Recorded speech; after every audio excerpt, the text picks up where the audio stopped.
మత్తయి రాసిన సువార్త 22వ అధ్యాయము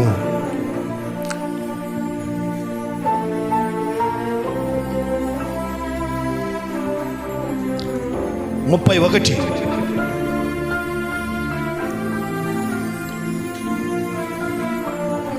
నేను అబ్రహాము దేవుడను, ఇస్సాకు దేవుడను, యాకోబు దేవుడనై ఉన్నానని దేవుడు మీతో చెప్పిన మాట మీరు చదవలేదా? ఆయన సజీవులకే దేవుడు గాని మృతులకు దేవుడు కాడని వారితో చెప్పెను. హల్లెలూయా. ఎవరికి దేవుడు అంటే? ఆయన సజీవులకు దేవుడు అని అబ్రహాము గురించి, యాకోబు గురించి, ఇస్సాకు గురించి, నేను అబ్రహాము, ఇస్సాకు, యాకోబుల దేవుడను. హల్లెలూయా. దేవుని యొక్క బిడ్డలారా, దేవాతి దేవుడు వారిని ఎందుకు అలా సంబోధిస్తున్నాడంటే వారు సజీవులై ఉన్నారంట. నేను సజీవులకు దేవుడను, సజీవులకు దేవుడను. మీరు మృతిలో ఉన్నారు అంటే పాపములో ఉన్నారు. పాపము చేయవాడు ప్రతివాడు పాపమునకు దాసుడు.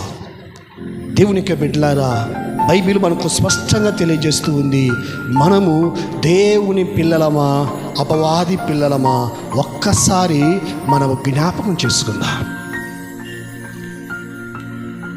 యేసు ప్రభుల వారి గురించి మత్తయి సువార్తలో రాయబడి ఉంది, ఇతడు నా ప్రియ కుమారుడు, ఇతని యందు నేను ఆనందించుచున్నాను.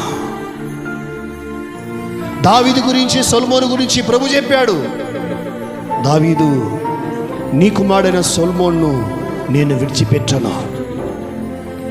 సింహాసనము స్థిరంగా ఉంటుంది, ఎందుకంటే నా కుమారుడైన సొలొమోను నేను ఎప్పటికీ విడిచిపెట్టను. నా కృప దూరం చేయను. ఒకవేళ తప్పు చేస్తే, పొరపాటు చేస్తే శిక్షిస్తాను తప్ప నా కృప దూరం చేయను, ఎందుకంటే నా కుమారుడు సొలొమోను. హల్లెలూయా, హల్లెలూయా. అవును, కుమారులను ఎవరు దూరం చేసుకుంటారా? చేసుకో. అయితే మనం కుమారులుగా ఉండాలి, కుమారులుగా ఉండాలి. కుమారుడు ఎక్కడుంటాడు? ఇంట్లో ఉంటాడా, బయట ఉంటాడా? ఇంట్లో ఉంటాడు.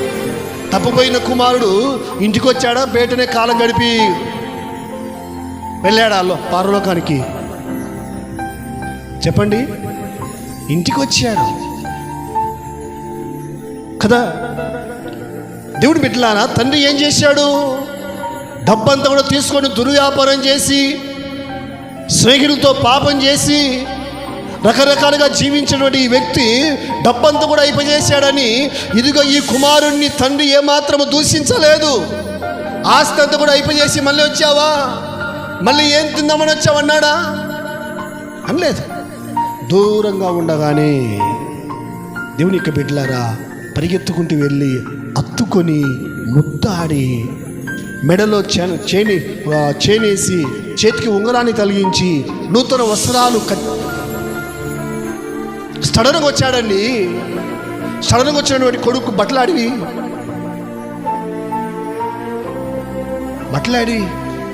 ఏమన్నా వాళ్ళ అన్నం ఇచ్చింటాడా?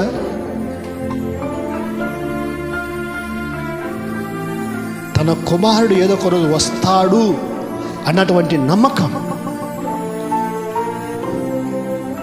తన కుమారుడు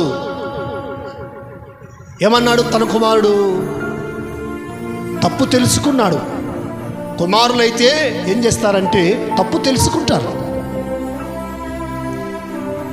బుద్ధి వచ్చినప్పుడు, అదే కదా బైబిల్లో రాయబడి ఉంది, వెళ్ళాడు, దుర్వ్యాపారం చేశాడు, డబ్బంతా కూడా వ్యయం చేసుకున్నాడు, పందుల పొట్టు తినడానికి వెళ్ళాడు, పట్టబడ్డాడు. ఏం చేసేటప్పుడు? పందుల పొట్టు తినేటప్పుడు యజమానుడు చూశాడు, పందులు తినేది నువ్వు తింటావా అని లాగాడు. డబ్బున్నప్పుడు 5 స్టార్ హోటల్ తింటాడు కదా, తిన్నాడా? మళ్ళీ కుండ బిర్యానీ తిన్నాడా? డబ్బులన్నీ అయిపోయాయి, ఫ్రెండ్స్ అంతా దూరం అయిపోయాడు. ఇప్పుడు ఏం తినాలా? పందులు తినే పుట్టండి. కొందరికి పొట్టుకాడికి వచ్చేంతవరకు బుద్ధి రాదు. ఇవన్నీ ఉన్నప్పుడు ఏం బుద్ధి రాదు. పొట్టుకాడికి వచ్చినాక అది పొట్టు కూడా దొరకలేదు. తిందామని తిందామని చేయి పెడితే పొట్టు కూడా దొరకలేదు. యేసుప్రభు దగ్గర లేకపోతే పొట్టు దొరకదు,